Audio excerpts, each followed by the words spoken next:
So the specifics of the forecast is that we were going to have a disruption either due to war or to the sanctions that were going to force the Russians to basically export less. And as pressure builds up in the pipe back to the permafrost, that the wells themselves would freeze shut because the water that comes as a byproduct would freeze within the pipes and bust from the inside. The reason that hasn't happened is that original pulse that slowed the exports was not sufficient in size. The Russians were able to shut in wells in non-permafrost zones, specifically Tatarstan and Bashkiristan. And so they only shut in about 1 million barrels a day for about 6 to 8 weeks, and then we're able to kick that back up again.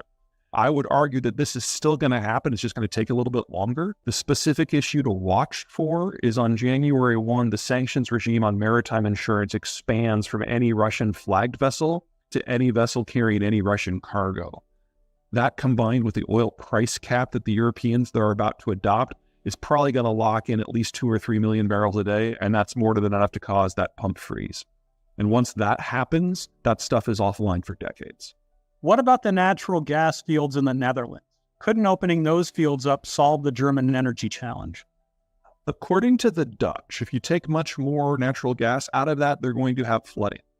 And remember that the majority of the Netherlands is below sea level already, so that is a non-trivial concern. So they're very nervous for a number of reasons about playing that card. Now, the North Sea overall is a better play, and the Norwegians are doing everything they can to increase output as much as they can.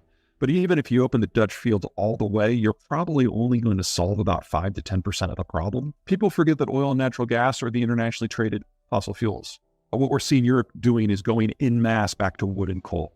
In fact, about 70% of the electricity that was generated in Germany this last month was coal and lignite. And we think of wood as a supplement, but it is as carbon intensive as lignite if you're burning it for either power or heat. And we are seeing the Europeans go to that at a pace that we have not seen since the dawn of the early industrial age when people were making charcoal en masse. The Germans have become so addicted to inexpensive, reliable natural gas supplies out of Europe or out of Russia that they base their entire economic system on it. So the natural gas doesn't just provide them with power. It's the base material for the entire petrochemical sector. And then that petrochem stuff is, for the most part, net exported. It's the base of their entire manufacturing model. The infrastructure's been destroyed, and some of the backup stuff all go through the conflict zone. So, it's not coming back at all. And even if they bring it in an LNG form, it'll be 6 times the cost of the old stuff. So what you're looking at is not just a collapse of their electricity sector and their petrochemical sector, but the entire German industrial model is going to be gone within 2 years. And that takes with it Belgium, the Netherlands, Poland, Czech Republic, Slovakia, Hungary, Romania, and Bulgaria. Whenever the Germans get nervous about economics and energy, shit gets real in Europe really fast. I'm not saying they're going to march on Moscow, but for Germany to survive as a modern economy, it will have to have a radical political shift. That rarely goes well. Do you think Iran is going to escalate the drone attacks on the Persian Gulf? And if so, how soon? Well, I would start saying that the Ukraine war is proving that boots in the mud are still absolutely critical. It's just that there's more pieces in motion right now, of which drones are part of the landscape. So don't write off Iran's ability to actually throw people at a problem here.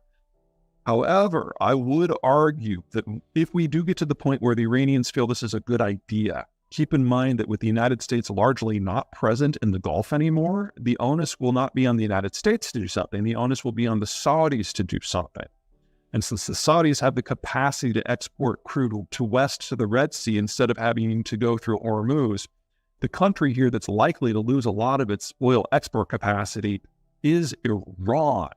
So if they start playing that game in the absence of the United States, I have no doubt that the Saudi Arabians have the military capacity necessary to utterly destroy all Iranian oil export capacity.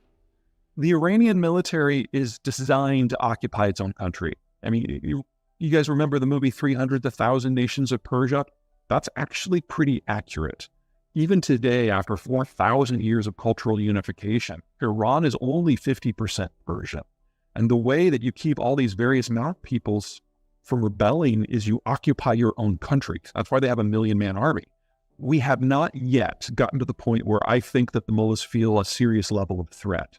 And remember, this isn't China where it's a one-man rule, and this isn't Russia where it's a 100-man rule. This is a rule of a religious class that has over 10,000 members. The degree of resistance that would have to boil up to wipe this government away is extreme.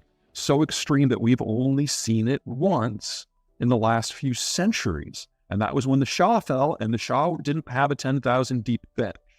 So I don't want to say this can't expand to that. It very well may. But right now, I do not see a lot of lights flashing yellow, much less red.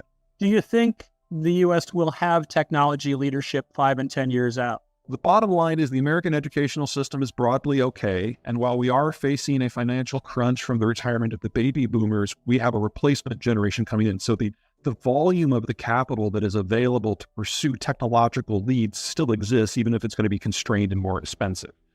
The bigger problem in the United States is that the millennials are aging out. And, the millennials are now entering their mid-40s. And you need a lot of people in their 20s who are unattached, who can network together with a lot of capital. That's how you get broad-based technological advancement. And we're losing pressure on both of those factors. So I would expect the overall pace of technological advancement globally to slow considerably.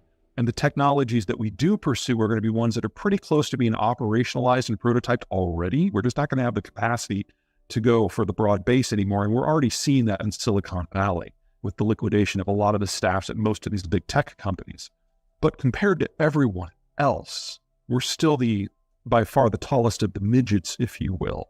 And the millennial class in the United States is larger than the millennial class in the rest of the free world combined.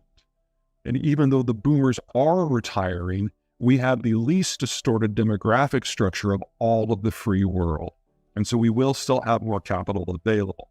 So a slower pace, fewer breakthroughs, less broad-based progress. Not all semiconductors are created equal. The semiconductor you put in your smart light bulb is not the same thing that is in your cell phone.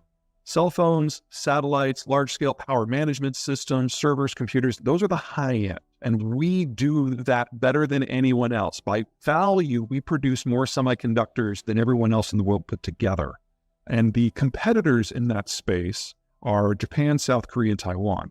So when you see the Biden administration with things like the CHIPS Act, encouraging fab facilities to pop up in the United States, we are competing with our partners. The mid-level chips, where the shortages have been because of COVID, that's aerospace, that's automotive.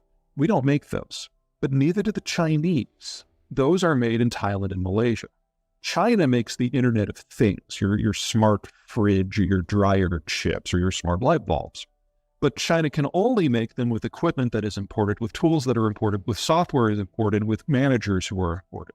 One of the many things that the Biden administration has done in recent weeks is basically say you can't import the high-end chips, the mid-level chips, the equipment to make the low-level chips, or the tools or the software, and any American working in the sector has to choose between their job or their citizenship. And every American working in the sector was either transfer abroad or quit within 24 hours.